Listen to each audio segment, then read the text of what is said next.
My name is Anna. I'm 46, and I'm the mother of two incredible daughters, Sarah, 17, and Lily, 15. Life hasn't been easy lately. A year ago, my ex-husband died in a car accident.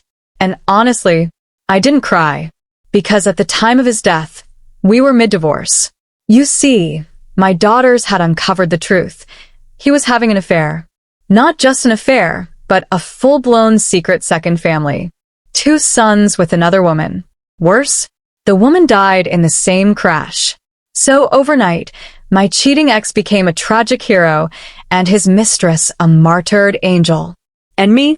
I was painted as the cold, heartless ex-wife, the villain who abandoned 2 poor orphan boys and turned her daughters against their grandparents. The truth? My ex-in-laws knew everything. They supported the affair. They even told my daughters after their father's death that it was their fault he died because they exposed his betrayal. Now fast forward to last weekend. It was Lily's birthday. We have a tradition where I give her a little spending money and she goes wild at the local weekend farmer's market, buying sweets, chocolate, and whatever makes her happy. But an hour in, I got a call from her. She was sobbing. 6 older women had cornered her. Complete strangers.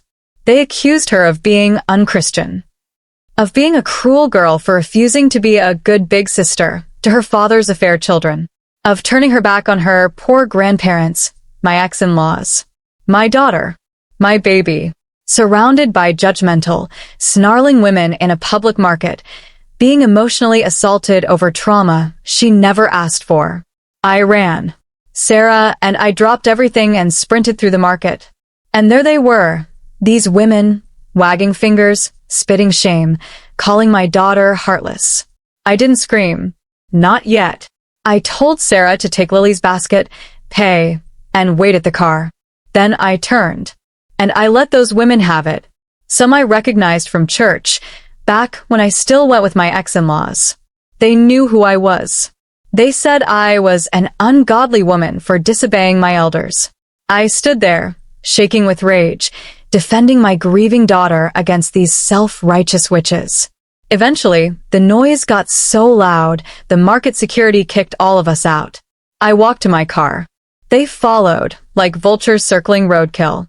But I wasn't done. That night, after my girls were asleep, I reached out to someone I trusted, a friend still in that church. I needed to know what was going on. He sent me screenshots from the church's Facebook group. There it was.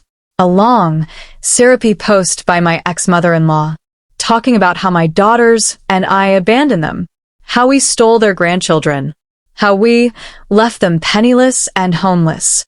And worst of all, she claimed the affair babies weren't the result of cheating, but that the other woman was a surrogate.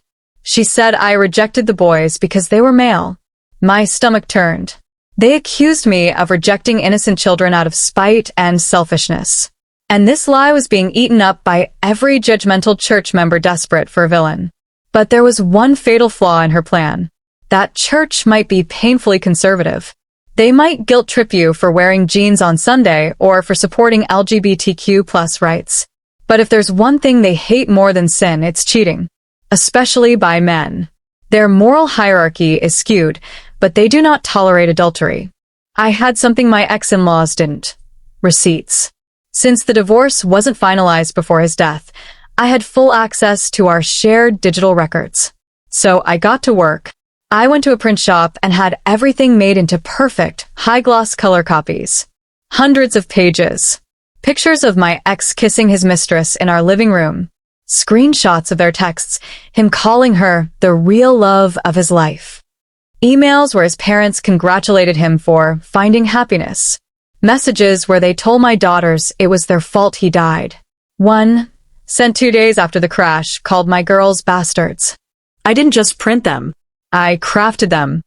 I created personalized binders, styled like the churches and books. Each one had a title page. Ex-husband's name and mistress' name, a love story. The first photo was him making out with his mistress. Her face completely different from mine. Different race. Different hair. Impossible to mistake. Then came the text logs. Then the lies. Then the abuse. Then the truth. I made 50 copies. Drop them off quietly before Sunday service. No one checks the hymn book desk. They just grab and go. By noon, the church gossip mill had exploded. I watched the Facebook page go into full meltdown. The words people used to describe my ex and his mistress were, let's just say the pastor had to step in, and moderate. People who once praised my ex-mother-in-law turned on her instantly. Suddenly, we weren't the heartless monsters. They were. My inbox got flooded. I got apologies, some for me, but mostly for my daughters. Letters saying they were lied to, that they were sorry for judging my girls. A few even asked us to come back to church for support. I politely declined. But the cherry on top?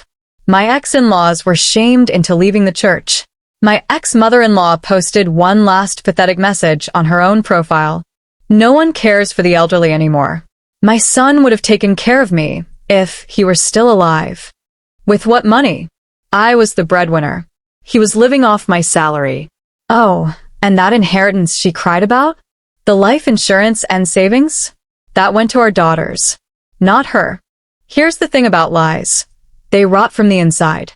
My ex-in-laws thought they could manipulate the world with half-truths and pity stories. But when you shine a light on the truth, especially in a place built on morals, they crumble. My daughters aren't unchristian. They're just healing from a betrayal no child should face. And me? I'm not ashamed anymore. I protected my daughters. And I reminded that church what real sin looks like. If this story gave you chills, smash that like button and subscribe for more real stories of justice, karma, and unapologetic revenge. And tell me in the comments, what's the most satisfying revenge you've ever witnessed? Because sometimes the truth is the most powerful weapon of all.